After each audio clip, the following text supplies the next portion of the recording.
Now what's going on, guys? So today we have some of these masks right here. These are ghost face masks from my buddy Jacob over at AwayTeamCustoms, because the mask it's not that accurate. My buddy Jacob, aka AwayTeamCustoms, he made these. I'm in the process of painting them.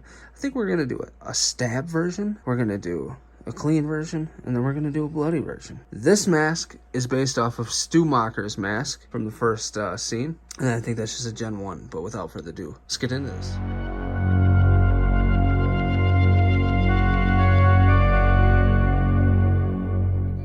To the workbench here, we have to mix up our paint real quick, and this is a little mixture that I put together. This is just some warm white deco art paint and then some folk art linen that I mixed together, because the mask is made out of vinyl that's not actually painted at all by the manufacturer. So it's kind of like this creamy color, this cream well, I wouldn't really say white. Like, it's kind of like an off-white, almost translucent in a way, which that's really going to be hard to do with these colors. But we are going to do our best, and therefore I just mixed together more of like a, I don't know, like a beige white to lay down for the base. Now I'm going to do a clean version.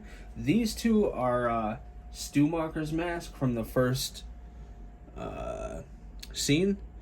And then this one, I believe he said was a Gen 1, just meaning it's a Gen 1 ghost face mask from Fun World. Jeez, if I can get it off the stand here. And I'm gonna make this the stab mask, actually. So yeah.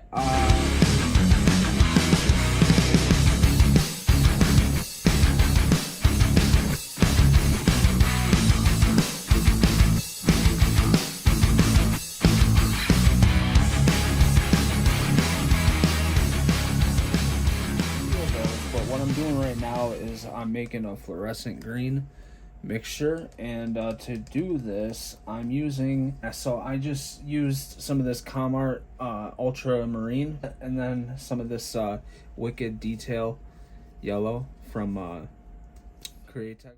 I'm gonna be taking a little bit of a lighter color and just kind of going over top down at an angle to kind of highlight areas in the mask, make it pop a little bit. I screwed a little screw on there because I'm going to be putting magnets on all of these, and then the original faceplate connected through that gap. But I'll be able to Dremel that off in case I ever want to use it again. The reason that I don't put a magnet on magnet connection is because it'll be fixed in one place. So when you have a metal connection like this, say the faceplate is a little bit off, or say I glue a magnet in there and it's a little bit off and it doesn't sit straight. Well, with this, as you can see demonstrated here, I'll be able to move that faceplate all around. Say I want to have him looking up, or he's in a crouched down position and looking up, I'll be able to move the faceplate up.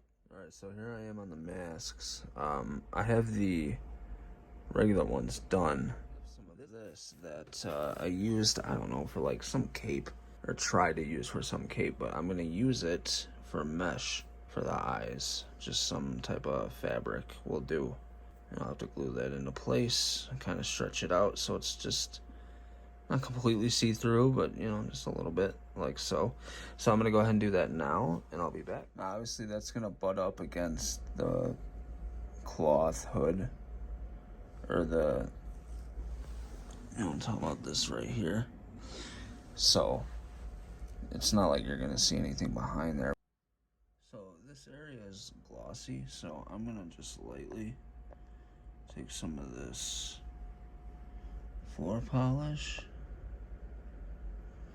and just,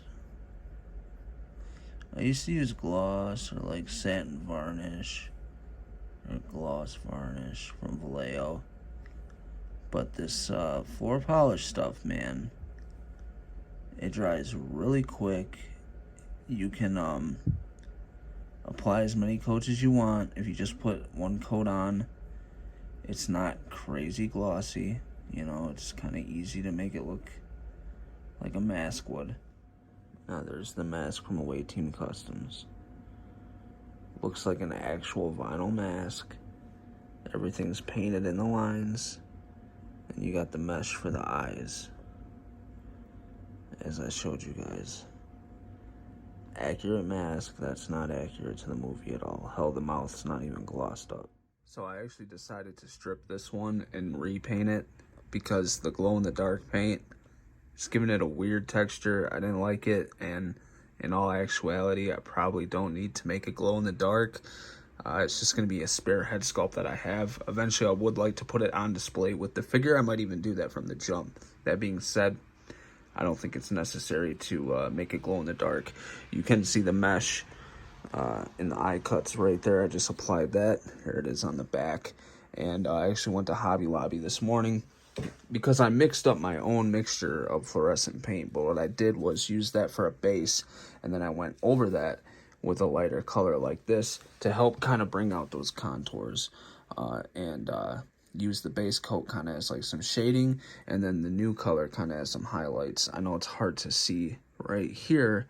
It kind of probably looks like one color, maybe you can tell, but nonetheless, I love how it turned out. All right, so now that the stab mask and the regular mask is done, I'm doing my blood one, and for this, I use permablood.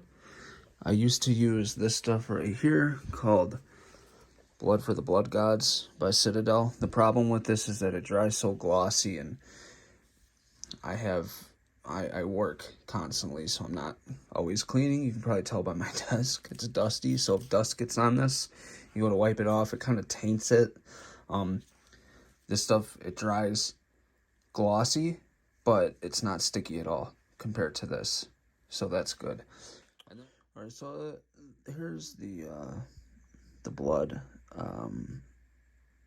So in my mind, and I've never seen this, I mean, correct me if I'm wrong, but I'm pretty sure they never did this in a Scream movie, but I always thought it would be cool, because you can't, like, Ghostface a lot is kind of like Michael Myers. You can't see, you get nothing by just looking at them, and if they're standing still, you don't know what's going on with them. You might be waiting for them to strike, so I always thought it'd be cool to end the movie off where maybe he's over a victim and just motionless, and then all of a sudden you see blood start trickling down the front of the mask from like a overhead wound, and then, you know, it shows that character that was believed to be killed off earlier. And the movie came back and, you know, saved the protagonist that's left at the end, the final girl, if you will. I always thought that would be cool.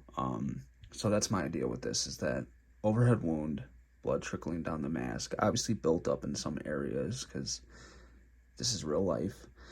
It's not just going to be like a little splatter. It's not going to be, you know, like uniform all over his face. It's going to be it's going to trickle down. So anyways, that was kind of my idea. I like it. And I think before I do too much, I'm going to leave it right there. I think this is cool. I might add a little spray.